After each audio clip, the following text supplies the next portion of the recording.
ಎಲ್ರಿಗೂ welcome to Sunday mini vlog. ತಿಂದು ವಾರ ಆಗಿತ್ತು ನಾನ್ ವೆಜ್ಜು, ಅದಕ್ಕೆ ಬೆಳಗ್ಗೆನೇ ತಂದಿದ್ರು ನಮ್ಮ ಮನೆಯಲ್ಲಿ ಮಟನ್, ಚಿಕನ್, ತಲೆ ಮಾಂಸ ಎಲ್ಲನೂ. ಸೊ ಬೆಳಗ್ಗೆನೇ ನಾನ್ ವೆಜ್ ಮಾಡ್ಕೊಂಡು ತಿಂದರೆ ಈ ಗ್ಯಾಪ್ ಕವರ್ ಆಗೋ ಥರ ನಮಗೆ ಫೀಲ್ ಆಗುತ್ತೆ. ಸೊ ಬೆಳಗ್ಗೆನೇ ಮಟನ್ ಬಿರಿಯಾನಿ ಮತ್ತು ಚಿಕನ್ ಫ್ರೈನ ಮಾಡ್ಕೊಂಡಿದ್ವಿ. ಸೊ ನಮ್ಮ ಅತ್ತೆ ಮಾಡಿಟ್ಟಿದ್ರು, ನಾವೆಲ್ಲನೂ ಚೆನ್ನಾಗಿ ಬ್ಯಾಟಿಂಗ್ ಮಾಡಿದ್ವಿ. ಅದಾದಮೇಲೆ ಅಭಿ ಅವ್ರ ಕಬ್ಬಾಳೆಲ್ಲ ತುಂಬ ಮೆಸ್ಸಿ ಆಗಿತ್ತು, ಅದಕ್ಕೆ ಕ್ಲೀನ್ ಮಾಡ್ಕೊಳ್ಳೋಣ ಅಂತ ಹೇಳಿ ಬಟ್ಟೆ ಎಲ್ಲ ಎತ್ತು ಬೆಡ್ ಮೇಲೆ ಹಾಕ್ತಾಯಿದ್ದೀನಿ. ಅದಾದಮೇಲೆ ಅಭಿ ಅವ್ರು ಬಂದು ಯಾವ್ದು ಬೇಕು ಯಾವ್ದು ಬೇಡ ಆ್ಯಂಡ್ ಎಲ್ಲಿ ಏನಿರಬೇಕು ಅಂತ ಹೇಳಿದರೆ ನಾನು ಕ್ಲೀನಾಗಿ ಜೋಡಿಸ್ಕೊಡ್ತಾ ಇದ್ದೆ. ಯಾಕಂದರೆ ಅವ್ರ ಕಬೋರ್ಡ್ ಅವ್ರಿಗೆ ಹೆಂಗೆ ಬೇಕೋ ಹಂಗಿದ್ರೆ ಅವ್ರಿಗೆ ಈಸಿ ಆಗುತ್ತೆ ಎತ್ಕೊಳ್ಳೋಕ್ಕೆ ಅಂತ ಹೇಳಿಬಿಟ್ಟು.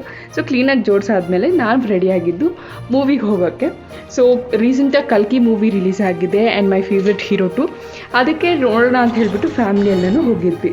ಸೊ ಮೂವಿ ಮಾತ್ರ ನೆಕ್ಸ್ಟ್ ಲೆವೆಲ್, ಇಮ್ಯಾಜಿನ್ಗೂ ಮೀರಿದಂಥ ಮೂವಿ ಆ್ಯಕ್ಚುಲಿ.